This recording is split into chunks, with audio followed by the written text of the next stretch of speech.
baginda Nabi besar Muhammad sallallahu alaihi wasallam.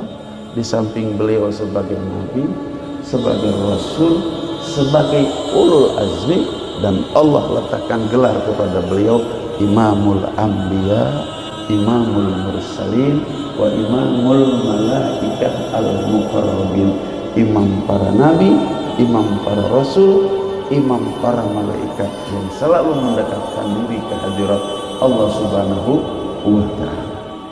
Kapan gelar ini diberikan oleh Allah Subhanahu wa ta'ala kepada Nabi kita Muhammad sallallahu alaihi wasallam?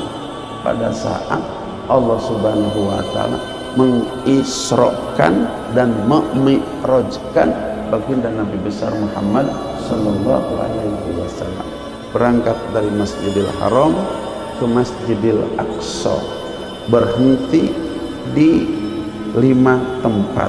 Yang pertama di Thaibah, yang hari ini menjadi Madinah Al-Munawwarah. Sengaja oleh malaikat Jibril dalam perjalanan Isra ini dibawa berhenti di tempat-tempat yang bersejarah, agar Nabi kita tahu bagaimana sejarah para nabi, para rasul terdahulu. Kemudian yang kedua berhenti di Sajarati Musa, di mana tempat dulu Nabi Musa dikejar-kejar oleh Fir'aun sebatang kara sehingga sandalnya sudah rusak, pakaiannya sudah hancur, dan Nabi Musa alaihissalam berteduh di tempat itu. Perhentian yang ketiga yaitu di Tursina, di tempat di mana Nabi Musa mendapatkan wahyu dari Allah Subhanahu wa ta'ala, idhab ila fir'auna innahu tagha. Kemudian yang keempat berhenti di Baitul Lahmi, dalam kitabnya kitab Ad-Dardir yang disusun oleh Syekh Dardir disebutnya Baitul Lahmi. Sekarang itu kalau lidah baratnya Bethlehem. Bethlehem itu sesungguhnya dari bahasa Arab. Baitul Lahmi, tempat di mana Nabi Isa alaihissalam dilahirkan. Dan di tempat-tempat itu diajarkan oleh malaikat Jibril alaihissalam berdasarkan panduan Allah Subhanahu wa ta'ala salat 2 rakaat. Di Thaibah diajarkan salat 2 rakaat.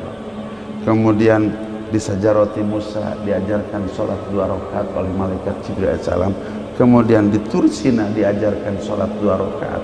Kemudian di Bethlehem diajarkan salat 2 rakaat. Terakhir yang kelima, hentian yang kelima adalah di Masjidil Aqsa. Kemudian apa yang terjadi ketika datang ke Masjidil Aqsa? Kaget Nabi kita Muhammad SAW, bahkan malaikat Jibril pun kaget, karena ini semuanya atas panduan Allah Subhanahu wa ta'ala. Ternyata dengan kuasa Allah Subhanahu wa ta'ala, Allah kumpulkan para nabi, Allah kumpulkan para rasul pada malam tanggal 27 Rajab 14,5 abad yang silam. Maka nabi yang sudah wafat dihidupkan kembali, nabi-nabi yang masih hidup dikumpulkan oleh Allah Subhanahu wa ta'ala. 124.000 nabi rasul, tidak ada yang absen satupun dikumpulkan oleh Allah Subhanahu wa ta'ala. Usai sholat, maka oleh Allah Subhanahu wa ta'ala dilantik, dinobatkan Muhammad SAW bukan saja sebagai seorang nabi, seorang rasul, seorang ulul azmi, akan tetapi lebih jauh daripada itu Imamul Anbiya, Imamul Mursalin, wa Imamul Malaikat Al-Muqarrabin. Imam para nabi, imam para rasul, imam para malaikat yang selalu mendekatkan diri kepada Allah Subhanahu